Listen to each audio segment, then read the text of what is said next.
तो very good afternoon everyone, कैसे हैं आप सब।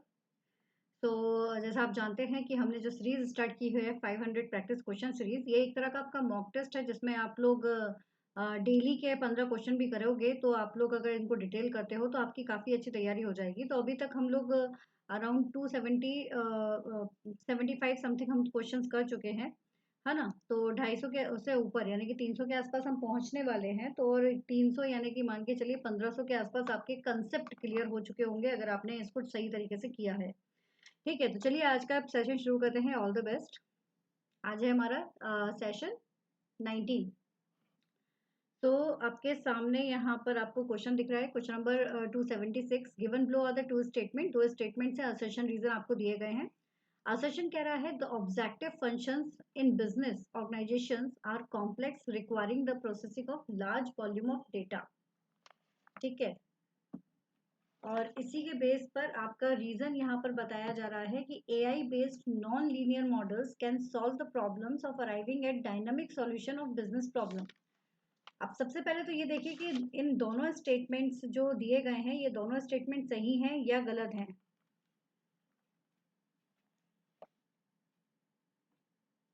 अगर दोनों ही स्टेटमेंट्स आपके जो हैं दोनों ही स्टेटमेंट्स अगर आप देखोगे तो दोनों स्टेटमेंट सही है गलत है, उनको देखने के बाद फिर बिकॉज लगा के देखिए कि रीजन जो है वो असर्शन को बिलोंग कर रहा है या नहीं कर रहा है। The right answer is B guys. Assertion and reason both are the correct but R is not the correct explanation of A. वो लग ही रहा है क्योंकि यहाँ पर जो बात की जा रही है large volume of data function of business organisation, but यहाँ पर बात की जा रही है AI based non linear models कैसे होते हैं, है ना, बिजनेस का प्रॉब्लम के सॉल्यूशन को कैसे निकालते हैं उनके बारे में। तो दोनों ही जो हैं वो अलग अलग बातें हो रही हैं। Now arrange the following steps of strategic human resource management in logical sequence. यहाँ पर आपको स्ट्रेटेजिक ह्यूमन रिसोर्स मैनेजमेंट का सीक्वेंस जो है वो आपको सही तरीके से बताना है। सही करने का तरीका क्या है कि यहाँ पर जैसे देखो दिया गया है ई ऑप्शन में बी और ए। तो ई, ए, बी और ई इनको पढ़कर देखो सबसे पहले और कोशिश करो ये पता लगाने की कि पहला क्या आना चाहिए। स्ट्रेटेजिक ह्यूमन रिसोर्स मैनेजमेंट पहले आना चाहिए या फिर आपका के लिए क्या आना चाहिए, improve participative management to promote team work या to achieve excellence in human resource management. क्या चीज़ है जो पहले आनी चाहिए, आप इनसे ही अंदाजा लगा सकते हो और उससे हम आंसर्स निकाल सकते हैं।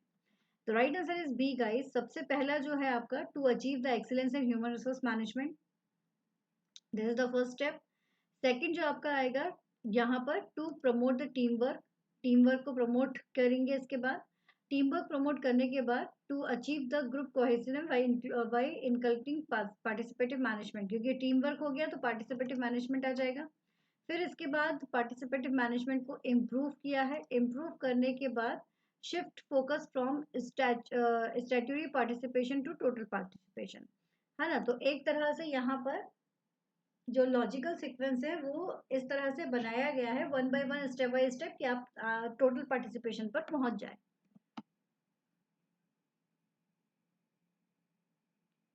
अगेन यहाँ पर आपको कुछ स्टेप्स दी गई हैं। Developing an organisational structure in sequence, organisational structure को सीक्वेंस में बताना है।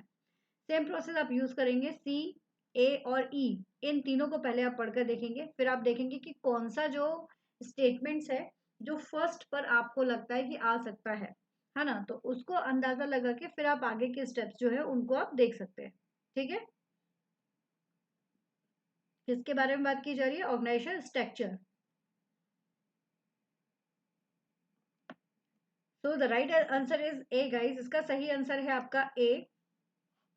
देखो, clearly define the objective to determine the type stability and the basic characteristics of the organisation, this is the first one. ठीक है, ये तो सही है भाई। सबसे पहले इसी चीज को देखा जाता है, ऑब्जेक्टिव्स को, टाइप, स्टेबिलिटी, इन चीजों को ही सबसे पहले देखा जाता है। इसके बाद हम देखते हैं enumerate the group of activities to enterprise consistent with the determined objectives. फिर इनके जो ऑब्जेक्टिव्स हैं उनको देखा जाता है। ऑब्जेक्टिव्स देखने के बाद असाइन द ग्रुप एक्टिविटीज, जो भी हमने यहाँ पर ग्रुप तैयार किए गए हैं उनमें ग्रुप एक्टिविटीज जो है टू पर्सनल्स उनको हम असाइन कर देते हैं। Similar function should be combined into the one position.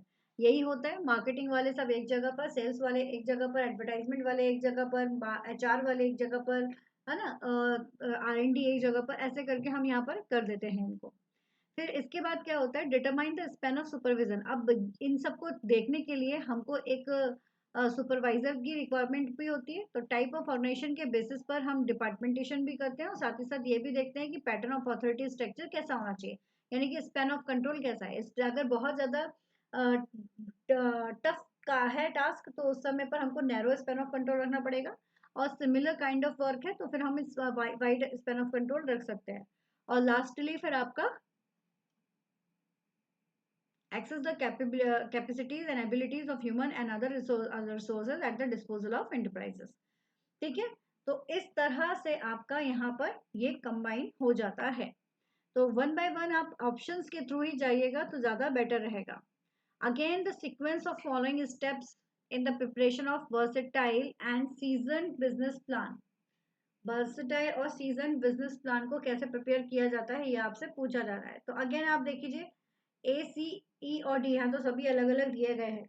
सबसे पहले किस चीज को देखा करते हैं, सबसे पहले किस चीज को देखोगे, अगर वो आपको पता है तो डेफिनेटली आप इसका आंसर क्रॉस कर जाओगे।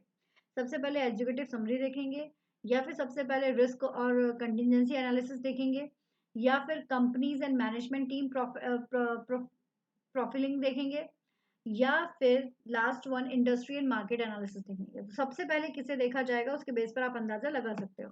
तो right answer is C guys.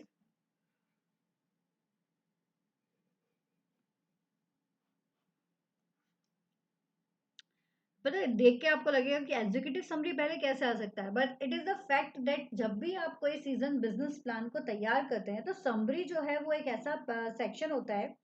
Summary जो है वो बिजनेस प्लान में सबसे पहले चूज किया जाता है ना। समरी सबसे पहले बहुत ज्यादा टिपिकल भी होता है लिखना, लेकिन समरी को सबसे पहले इसलिए लिखा जाता है जिससे कि आप आगे चल के ओवरऑल इंटरप्राइजेस के में आपको क्या करना है वो सारी चीजें आपको पता चल जाए। यानी कि इसमें आप की पॉइंट्स को हाईलाइट्स कर देते हैं, goal, strategies, market opportunities, finance projections. तो जितनी भी सारी चीजें हैं ना वो सब आप लोग मार्केट एजुकेटिव समरीज में सब बता देते हो। उसके बाद फिर हम आगे की तरफ मूव करते हैं कि कंपनी और मार्केटिंग टीम का जो प्रोफाइलिंग है वो क्या है, फिर मार्केट का एनालिसिस जो है वो किस तरह से हो रहा है, ऑपरेशन, मार्केटिंग प्लान और फाइनेंसिंग हमारे पास कितनी है, और रिस्क और कंटिजेंसी कितना होगा। वन बाय वन हम इसको करते जाते हैं। तो सबसे पहले educative summary is required. Now arrange the following in the increasing, यानी कि हायर ऑर्डर्स पर एम्प्लॉय पार्टिसिपेशन आपको बताना है। सबसे पहले लाइक सबसे कम पार्टिसिपेशन किस में होगा, सबसे ज्यादा पार्टिसिपेशन किस में होगा, उस तरह से आपको यहाँ पर बताना है इंक्रीजिंग ऑर्डर्स में। ठीक है, तो joint management counselling, workers participation in the board, work committee, work participation management, work share equity, workers share in equity. क्या लगता है? Right answer is D guys, D is the right one. सबसे कम जो participation होगा, है ना, हमको इसको कैसे बताना है, इंक्रीजिंग ऑर्डर्स में यहाँ पर बताना है एम्प्लॉय का participation in decision making.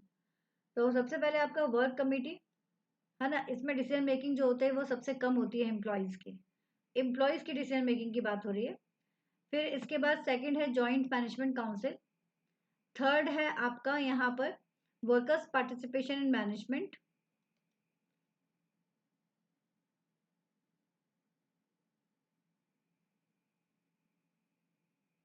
Share in equity, workers representative in board.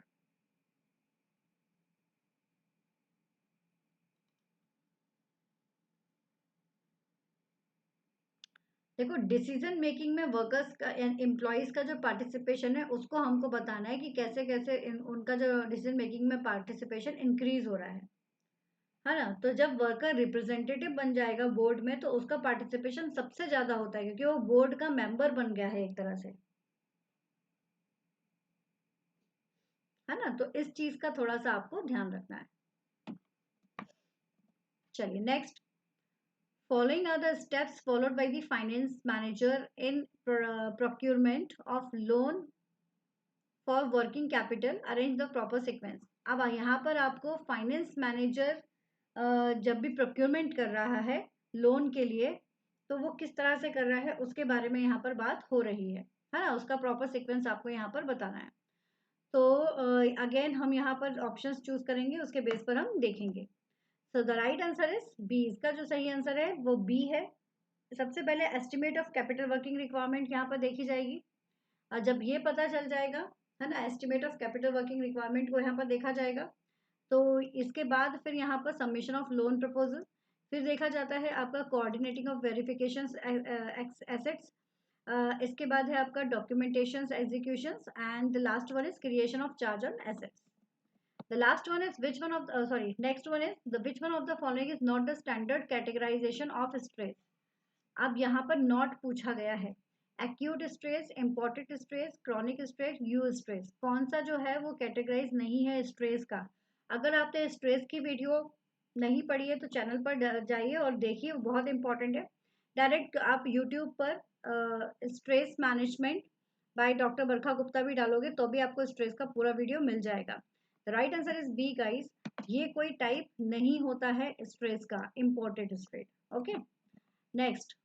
हॉफस्टेड dimension of cultures were based on the study conducted at, कहाँ पर वो स्टडी कंडक्ट हुई थी? हॉफस्टेड डायमेंशंस की. अब हॉफस्टेड डायमेंशंस के कल्चर्स कौन कौन से होते हैं, इसके ऊपर भी वीडियो जो है वो ऑलरेडी अवेलेबल है चैनल पर, वो आप लोग देख सकते हो detail video. The right answer is B guys. इसमें है आईबीएम. आईबीएम में आपका जो ये जो स्टडी है वो हुई थी. Now which of the statements are true और ट्रू ऑफ इनोवेशन. इनोवेशंस के लिए कौन सा स्टेटमेंट जो है वो सही है? तो यहाँ पर इनोवेशंस के काफ़ी सारे स्टेटमेंट्स दिए गए हैं, उनमें से आपको ये बताना है कौन सा सही है कौन सा गलत है. अब ये वाला ना, इसके लिए तो सबसे इम्पोर्टेंट है कि आपको पढ़ना ही पड़ेगा, है ना. आपको यहाँ पर पढ़ना ही पड़ेगा और पढ़कर ही आप अंदाज़ा बता सकते हो कि कौन सा स्टेटमेंट सही है और कौन सा गलत है. ठीक है, तो वही 1 मिनट का टाइम लीजिएगा, इसको पढ़िएगा और पढ़कर आप अंदाज़ा लगाइए कि कौन सा सही है कौन सा गलत है इनोवेशंस के लिए. तो right answer is D guys. D is the right one. जो जो पॉइंट्स यहाँ पर सही है वो कौन कौन से हैं? Innovations are must to be survive in business, तो दैट इज ट्रू. ठीक है, इसके बाद innovation continuous innovations do not disturb established uses of behavior patterns. And the next one is high discontinued innovations. There is a change not only in technology but also in behavior.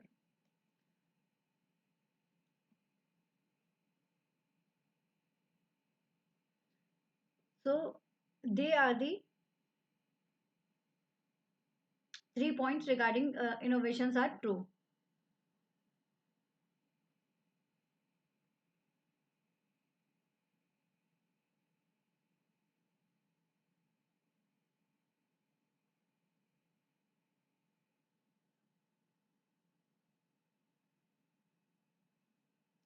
पता है, देख के लगेगा कि यार ये point भी सही है वो पॉइंट भी सही है, बट हमको ना इस बेस पर ध्यान रखना है कि जब हम इनोवेशंस पढ़ा था हमने, तो टोटली इनोवेशंस के लिए कौन से स्टेटमेंट्स बेस्ट जाएंगे, है ना. अप्रोक्सीमेट वाला नहीं, श्योर वाला जो है वो आपको आंसर देखना है.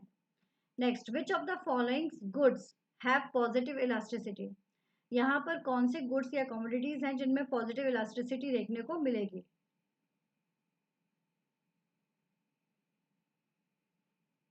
पॉजिटिव इलास्टिसिटी का मतलब आपको पता ही है ना, कि अगर आपका प्राइस इंक्रीज हो रहा है तो डिमांड भी आपकी इंक्रीज हो रही है, तो that is called the positive elasticity. तो वो किस किस में आपका होगा? सो the right answer is A guys. Necessities. Necessities जरूरत. प्राइस अगर बढ़ भी रहा है लेकिन जरूरत है तो हमारी डिमांड भी बढ़ेगी. ठीक है ना. सब्सटीट्यूट. सब्सटीट्यूट की डिमांड बढ़ जाएगी. प्राइस अगर एक एक कमोडिटी का प्राइस इंक्रीज हुआ है तो सब्सटीट्यूट का जो डिमांड है वो भी आपकी इंक्रीज हो जाएगी. ठीक है. And the next one is luxury goods.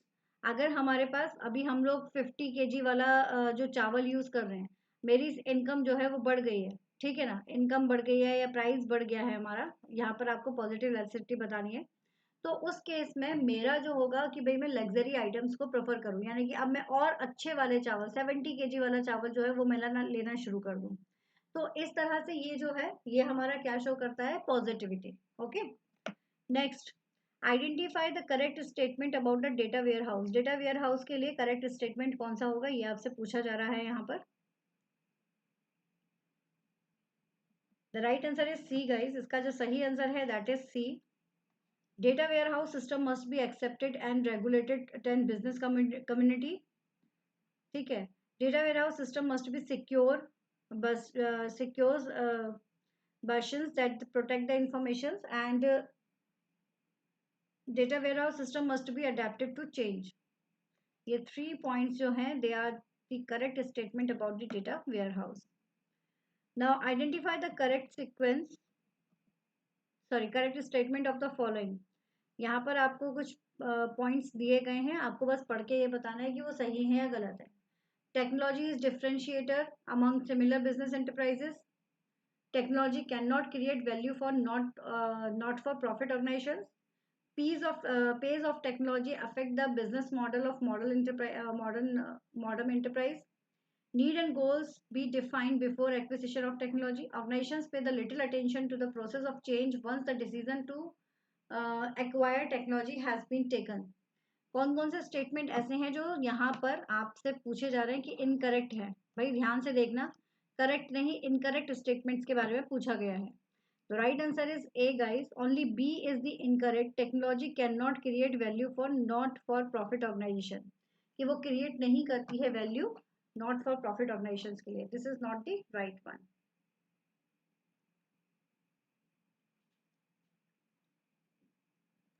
ठीक है.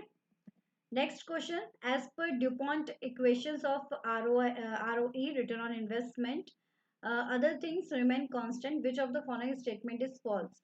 भाई आप लोग ना ड्यूपॉन्ट एनालिसिस जरूर पढ़ लेना. This is the important one. ये इम्पॉर्टेंट है, इसके क्वेश्चंस कई बार पूछे गए हैं एग्जाम में. तो राइट आंसर इज ए. इसका सही आंसर है आपका ए.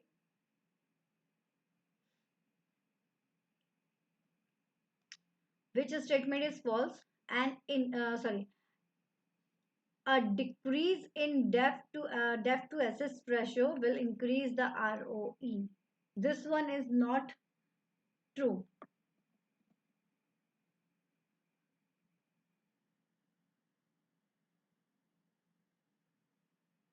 Which of the following is a position from which someone is unlikely to move to a higher level of the work responsibilities? तो वो कौन सा कंडीशन होता है जहां पर अनलाइकली होता है वो हायर लेवल पर जाने के लिए? कौन सी कंडीशन है? Career goal, career path, career progression या करियर प्लेट्यू?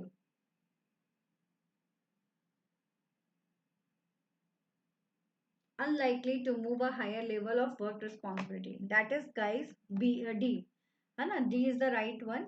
इसके बारे में भी डिटेल वीडियो ऑलरेडी अवेलेबल है, आप लोग उसको देख सकते हो. Next, the balance scorecard developed by the Kalpan and Norton contain the 4 dimensions. Which one out of the following is one of the dimensions of balance scorecard? यहाँ पर जो ये 4 पॉइंट्स दिए गए हैं इनमें से कौन सा जो है वो बैलेंस स्कोर कार्ड का डायमेंशन है, ये आपसे पूछा गया है.